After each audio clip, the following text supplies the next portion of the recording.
Well, this final session is about outlining the energy landscape for this region in what I think are delicately called challenging times. And so I'd very much like to ask Dragica Sekulic, the Minister of the Economy, to give you words of wisdom. How we are going to do this? Well, you have been allotted 7 minutes, and there's a clock there. As soon as you start speaking, a gentleman there will push a button, and you will be under pressure. Can I now do it you could shorter? do it from here. You can do it short if you want. In fact, they'd probably be. I mean, who knows? That would gain some time. Or you could do it from the podium here. It's entirely up to you. Are we going topic by topic or all the topics No, I at think the same whatever time? you feel for your particular point of view as the minister.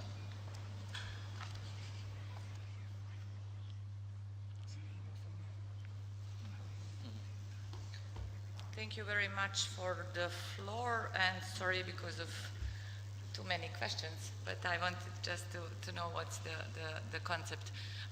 First of all, dear ladies and gentlemen, today I will have a short, let's say, view of, let's say, what are the conditions for boosting the investment in the energy sector and what are we doing here in Montenegro. I think that there are two ways how we can boost the energy development, not only in Montenegro but in the region. I heard from the previous panel is that we cannot play as a country. We always have to play as a region. We are too small to play just as a country. And when I'm saying like that, 10 years ago it was not possible to imagine that we will going to talk about Montenegro as the energy hub of this region and Montenegro as, let's say, the main destination for the energy investors into the region. But only with one project we did it. It is the construction of the undersea cable between Montenegro and Italy, which opened a lot of doors for the possible investments in Montenegro. So that's one way to make a connectivity, and the connectivity agenda, connectivity process helped us a lot in that. The other thing which is necessary to boost the investment is the safety of the investment. When I'm talking about the safety, I'm not talking about the national security and such kind of things when we are, like my colleagues in previous panel was talking. I'm talking about the safety of the investment in a way of clear, same rules in Montenegro for the investors and in the region. It helps us a lot because we were very hard workers in a previous time in a way to introduce and to implement all the rules from the EU energy package, and it gave and gives a lot of safety for the investors in the energy sector. When I'm talking about the investment, it means when you have a highway in the energy, which undersea cable is in the energy sector, it's easy to sell the investment into the production facilities in the country, because you have for sure a huge market for a good, in our case, electricity in the overall region, especially in Italy and farther on in the Western Europe countries.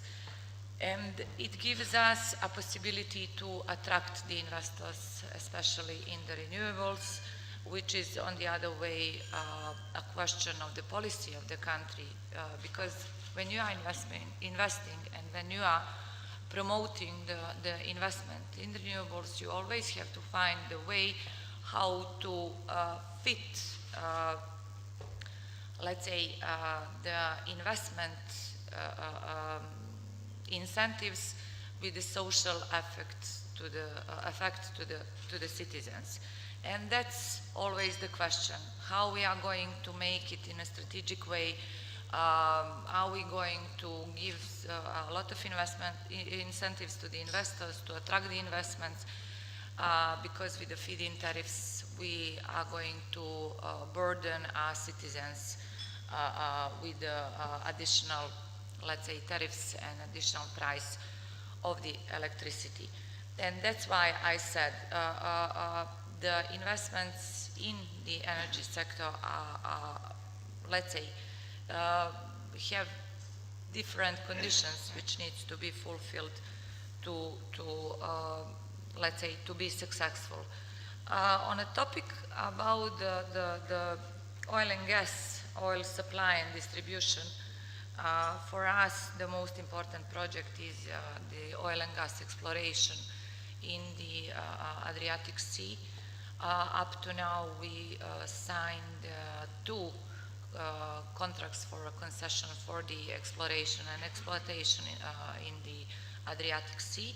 For us, that process was very important, and I believe that it was done in a very wise and proper way, because all the rules and conditions were set in accordance with the Norwegian experiences, and all the contracts has been made in a, let's say, standard way. All the contracts are the same, and we hope that it will be a successful story, that we are going to have oil and gas from the Adriatic Sea, and we are the only country which is on the Adriatic Sea without such kind of the exploration and exploitation at this moment.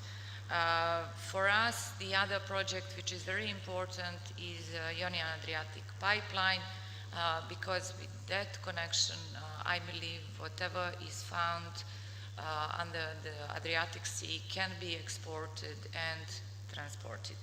So I hope that I gave a short introduction into the all of the topics, and I'm open for all the additional questions. Thank you.